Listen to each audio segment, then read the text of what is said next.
last 45 years, I've been a pastor, a missionary on 2 continents. I've been a professor, history, economics, logic. And in my travels, I've had the opportunity to talk to many people of different cultures. As I traveled throughout Africa, for example, as I've ministered to people there,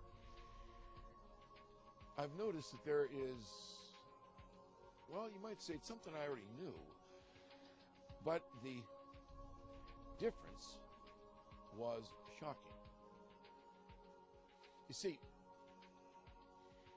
all throughout other nations and throughout the history of the world, nations have celebrated or honored their soldiers, those that have passed on. Sometimes they don't, of course. Sometimes the soldiers haven't been, shall we say, honorable in those nations. Been an operation of dictatorships and the people are embittered. But even that aside, all throughout history, nations have, by and large, had some sort of celebration, some sort of time set aside, a day set aside to honor those who have fought for their people. But even that emphasis, as universal as it has been throughout history, doesn't approach what I have found to be, I'll put it this way, unique to our own Memorial Day. And that is exactly what surprised me. So, it is unique. It's one of a kind. Let's take a look at what that means.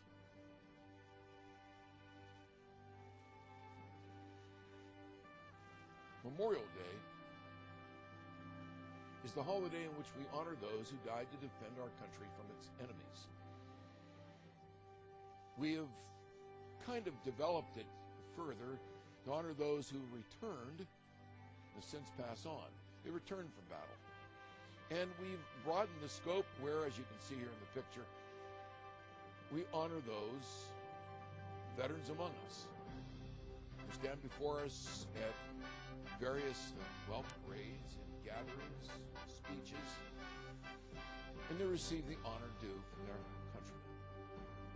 Primarily, it's been a day set aside for those who have died in battle, died defending the nation.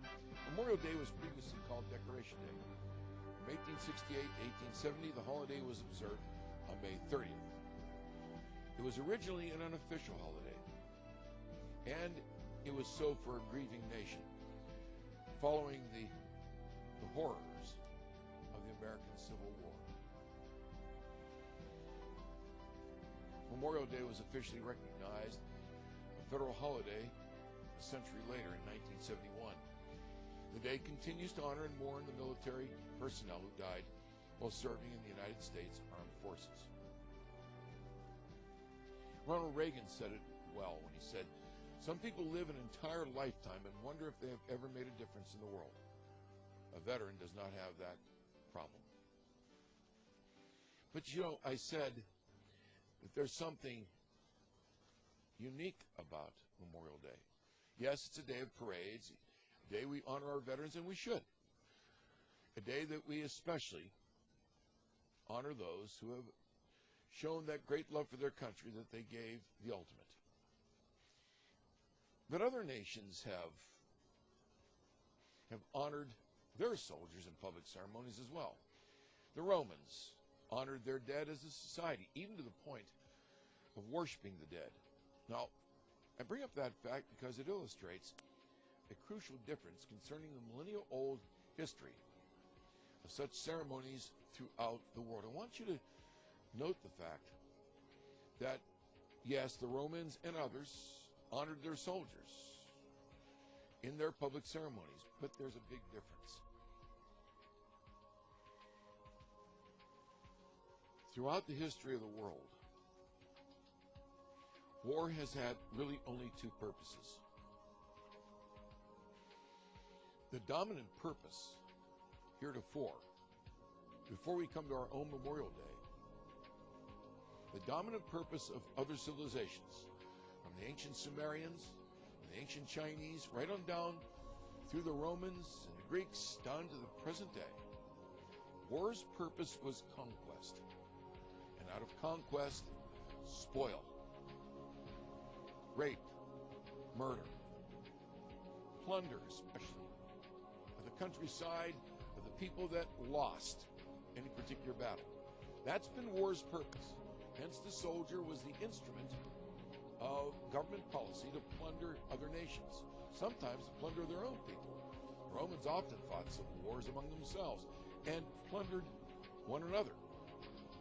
War's purpose and the soldier's purpose was plunder, spoil, getting gain through conquest.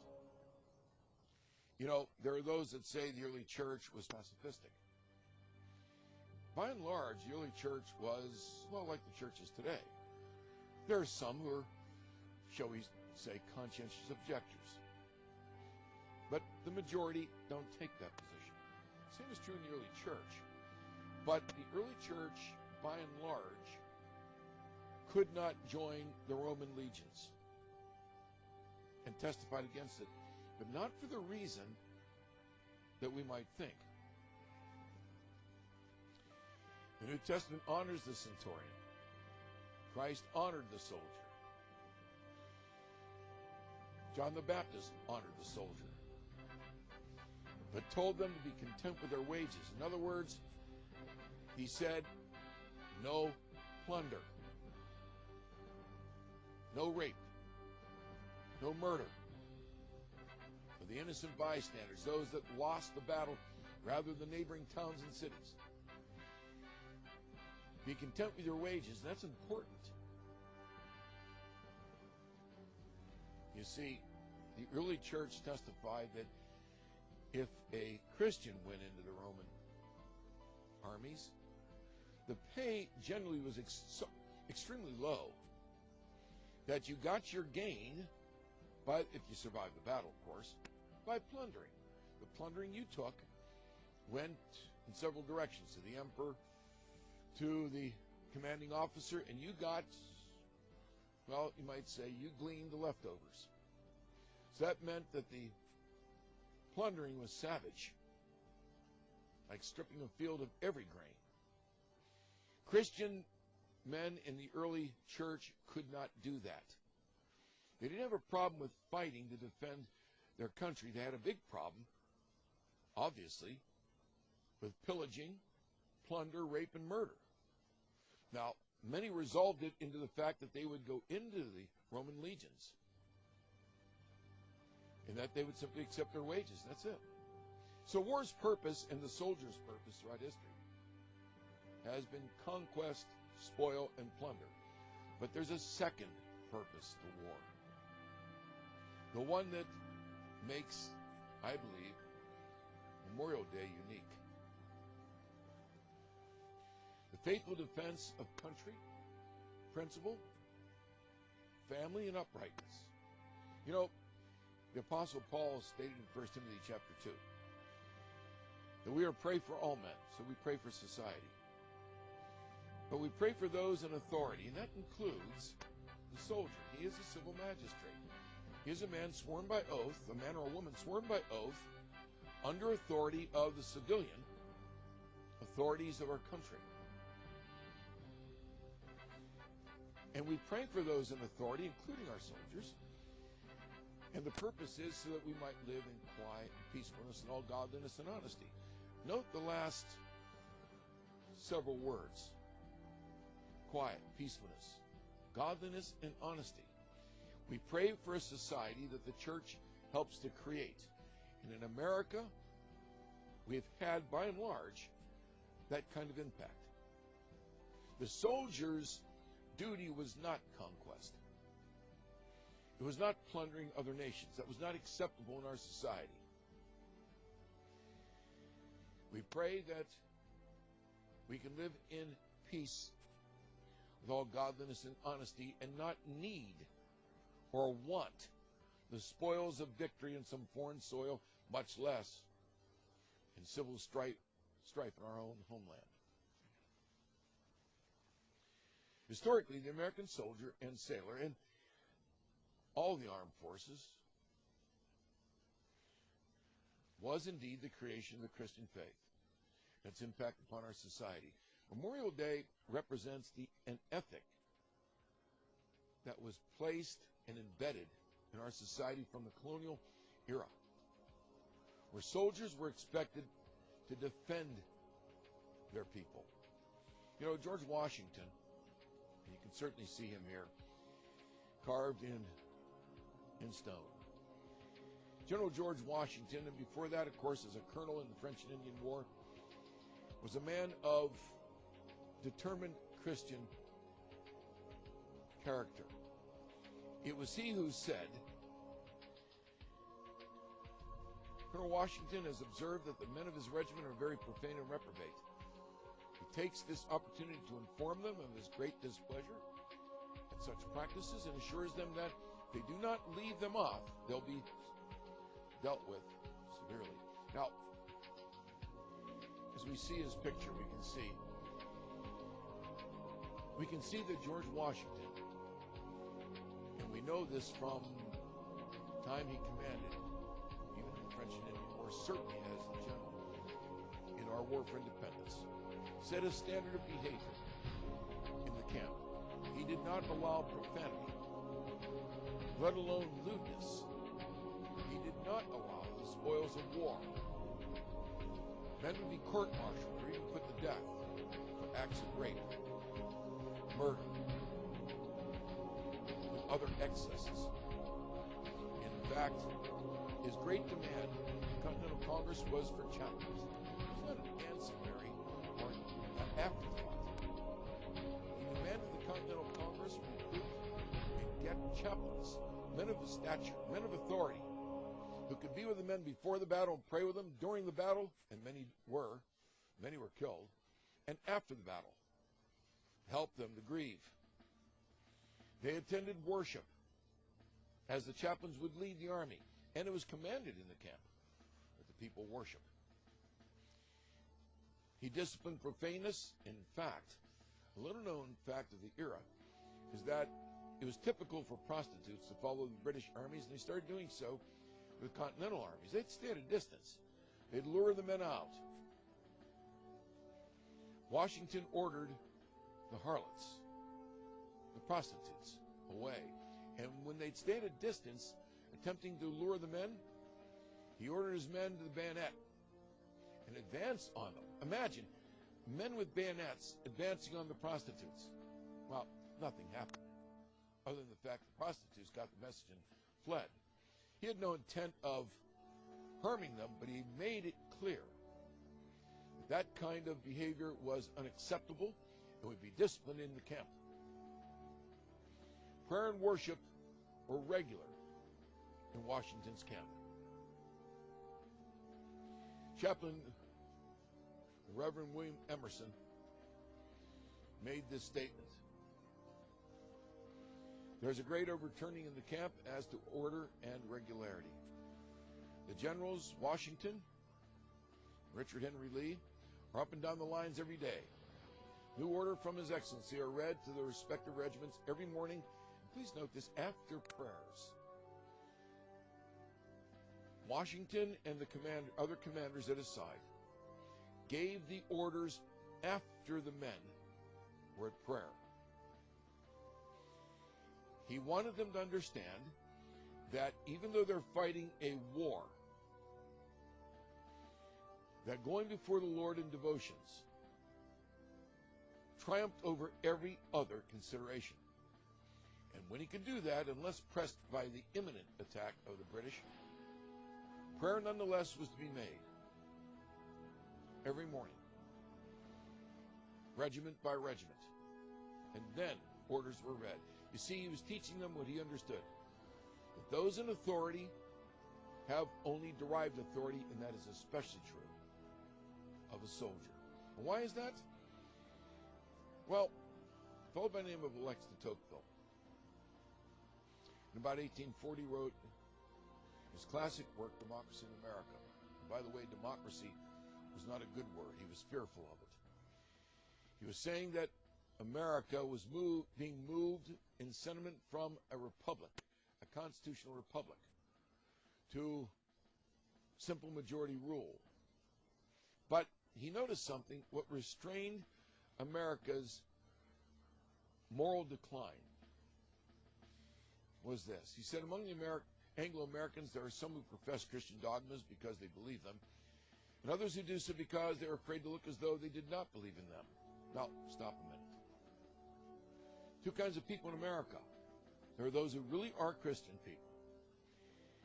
And then there are those who look and act publicly as Christians, even though privately in heart they don't believe in them, believe in Christian doctrines or ethics. Now, it'd be easy to conclude, which he did not, that America has a lot of hypocrites. That was not his conclusion. His surprising conclusion was, therefore, Christianity reigns without obstacles by universal consent. So what was it, the soldier, created by the Christian church, created by the chaplains in the armed forces, created by the Continental Congress, later under the Constitution of the United States, created by the Congress of the United States by legislation, that there would be worship, there would be regular preaching, there would be the giving of the gospel. What was it these soldiers understood they were defending? Well, actually, the amount of information is voluminous. What the soldiers heard, what they heard their commanders tell them, what they heard from the Congress, what they heard presidents testify to. There were election sermons. There were what was called artillery sermons. There were sermons that were the occasion of great admonitions. Soldiers understood what they were defending were these issues. You can find the sermons that stipulate that our soldiers represented the protection of life. The soldiers represented the protection of family, the nurture and formation of character by our mothers, the raising of children in love, peace, and safety. They realized the blessings of fatherhood had to be defended, that leadership arose for the entire nation from within the bosom of the family. Soldiers knew that. Many of them had experienced that. They realized, in contrast to the conquering ethic of other nations, and I certainly saw that in my work in Africa. I saw that people were demoralized because they were plundered. Often tribal nation against tribal nation. Dictators. And, of course, dictators sending their version of police and soldiers. In America, the soldiers always understood that conquest and plunder was not to be tolerated.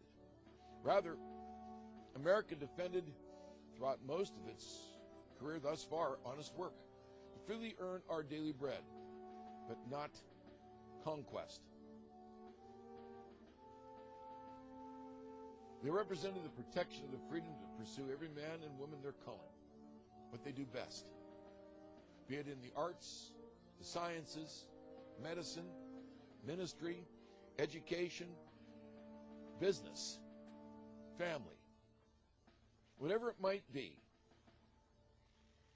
The protection of the freedom to pursue every man and woman their calling. And that calling is unique to the Christian faith. The concept is the idea that God, not the state, not the community, God, as instructed through the church when it's faithful, God calls each one of us to the task for which we were created. That's what makes us so very special. We're made in His image, so we are to reflect the testimony of His nature in the precepts He gives us and the grace to walk in them. But with that, there's a calling. And every man and woman is special because they have a calling. Whether they undertake, pursue it wisely is a different issue. The soldiers realized they were here to protect a unique way of life. You can see that Major Glenn Dorman, his wife Betty, my father-in-law, and mother-in-law. You can see their grandchildren. They're assembled in Cedarburg a few years ago. He's a Silver Star Well, he received the Silver Star Award for valor during the Korean War. He has often said that war is a nightmare. It's not a glory. The glory is in what we're defending, not in what we have to do in the battlefield. Well, that's bloody. But he did it because the courage that was necessary to defend a nation, even though it was on foreign soil to do it. And while he was at it, by the way, defend South Korea, which had become ever and increasingly Christianized. He was willing to do that and put his life on the line. He was wounded a number of times in the same battle. For that he received this nation's second highest award for valor. You see, you'll note he's not a career military man. By that I mean, as is most common for a nation where conquest is not the object, and the spoils of war, and the glory of war, so-called, is not the purpose. Most of our people, therefore, come out of the services and pursue their ambitions in the private sector. Because, you see, ours is not a military nation. You can see him again, my father-in-law, speaking to issues that are dear to his heart. He has done this many, many times. POW MIA in this particular occasion. Those prisoners of war and missing in action that should not be forgotten. G.K. Chesterton once said, courage is almost a contradiction in terms. It means a strong desire to live, taking the form of readiness to die. You see, it's the Church of Christ that gives substance to the understanding of a people that has done so since the church is all rights, pillar and undergirding of the truth, over pulling around of the truth, as it's written in the Authorized Version. Memorial Day represents freedom. And that freedom is upheld by the sworn oaths of those in office, including our soldiers. Oaths that limit them, oaths that keep them bound to exercise the authority to uphold, maintain, and defend the Constitution of the United States. I once spoke to a policeman, in fact, it was not long ago, and I had to tell him, and he agreed, I had to tell him that his oath of office, the badge that he wore and the gun that was on his hip, the uniform that he was wearing, he received solely by oath to defend, uphold, and maintain the Constitution of the United States and the Constitution of Wisconsin. Beyond that, he could not go. Beyond that would be a criminal act to violate it. And he agreed with me. It was actually a very pleasant conversation. It concerned those that were peacefully assembled to protest. And he knew that was a constitutional right. So to those who gave their lives, to those who serve today, we here at Vision Viewpoint want to thank you for your courage and your sacrifice.